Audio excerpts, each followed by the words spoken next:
सुप्रभात पिलाने शिक्षा संयोग प्रोग्राम को समस्त को स्वागत।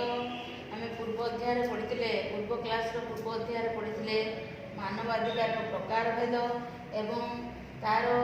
सुरक्षा किपरि वर्तमान करवा आम पढ़ा। आग क्लास लक्षण और प्रकार भेद विषय पढ़ते एबेकार क्लास आम पढ़ा मानवाधिकार सुरक्षा आम किपरि करिपरिबा। तेणु मानवाधिकार सुरक्षा प्रथम कौन होता ना 1993 मसीह मानवाधिकार सुरक्षा आईन प्रणयन करा जायतिला। यह भारत संविधान 91 धारा एवं भिएनार सनद अनुसार कार्यकारी कराଯାଉଛି। एथिरे कौन होची ना ये जो हमर मानवाधिकार सुरक्षा आईन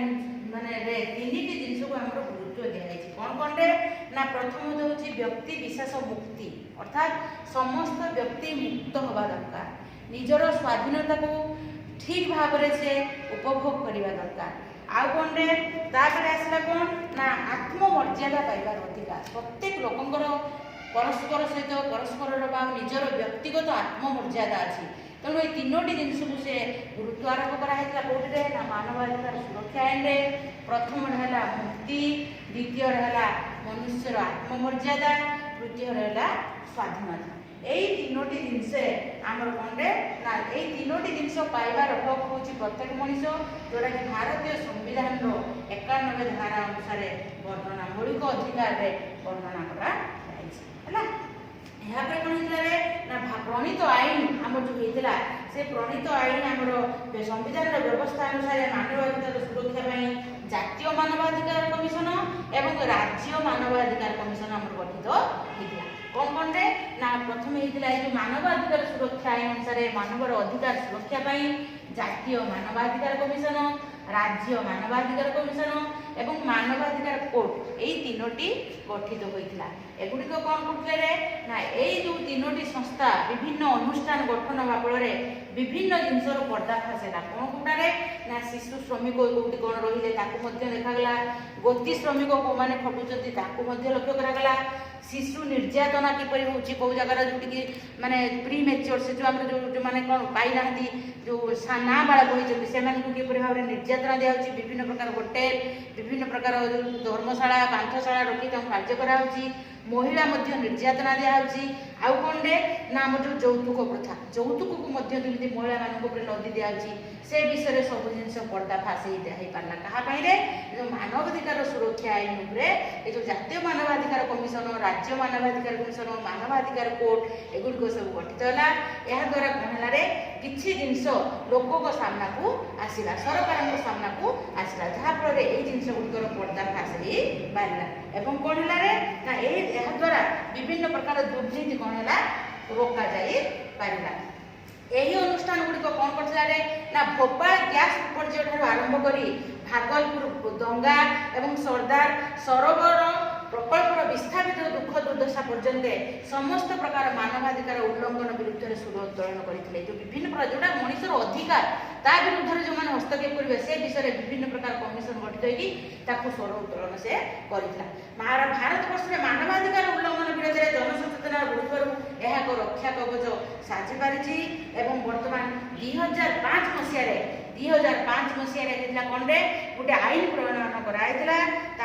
सूचना आईन कह जाए। देखो सूचना अधिकार आईन 2005 मसीह एक आईन प्रणयन कराइला जोड़ा कि सूचना अधिकार आईन नाम नामित। ए कौन होता है ना विभिन्न सरकारी विभाग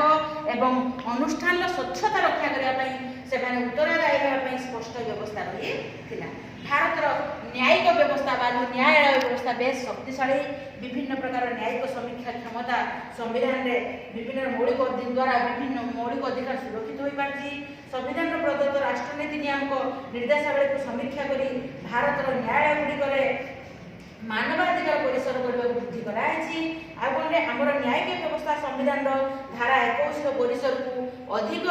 व्यापक करने विभिन्न प्रकार अधिकार जोग कराई। कौन करे ना व्यक्तिर मुझे तुम कही व्यक्तिर मर्यादा सब पहुँचार अधिकार आत्ममर्यादा को अंतर्भुक्त कराई स्वास्थ्यगत अधिकार दिखाई प्रदूषण और मुक्त वायु को से केमती सेवन करने से विषय आलोचना कराई। एमती विभिन्न प्रकार आउ कि मानवाधिकार सहित अधिकार को संयुक्त करा तेणु सबुठ हूँ जनस्वार्थ मामला कौन ना मानवाधिकार सुरक्षा जनस्वार्थ मामला एक ढाल रूपे कार्य करती कौन पे एक ढाल रूपे कार्य करती अर्थात मनुष्य को माने प्रकृत भाव सुरक्षा प्रदान करी पारिछि आ कौन ना भारत 1979 मसीह एक जनस्वार्थ मामला जेल गुड़िकर दुरवस्था एवं विचाराधीन बंदी मानकर दयनीय चलन उपरे दायर होता ये जो जनस्वार्थ मामला कौन होता रे ना 1979 मसीह भारत में दायर होता कहा ना जोड़ा बंदी मानकर दयनीय चलन आउ कौन रे ना जेल जो जनस्वार्थ ना जेल गुड़ी करथिबा जो लोक सेमान को ऊपर कौन हितला रे ना ए जो हमर जनस्वार्थ मामला दायर हितला जहा पर कौन हितला ना हजार हजार बंदी माने निजर कौन करथिले ना निर्यातित जो होतिले सेमान को विरुद्ध रे जनस्वार्थ मामला दायर हेबा फल रे से माने मामला रे राय प्रकाश पाया फल रे कौन हितला रे ना से माने बंदी माने मुक्त होइतिले एवं निजर स्वाधीनता जाहिर करथिले एवं निजे सम्मान सह बंचिबा पई जो अधिकार तांको मिलबा दरकार से माने सेठी कोन हस्तक्षेप करनथिले एवं से माने सेठी बंचिबा पई निश्चित भाव रे निजर अधिकार को साब्यस्त करले आज पिला माने एतिकी पढले नेक्स्ट क्लास रे हम पढिबा मानवाधिकार सुरक्षा परे हमें कोन कोन कमिशन की कार्यावली ग्रहण करिछि पर क्लास रे हमें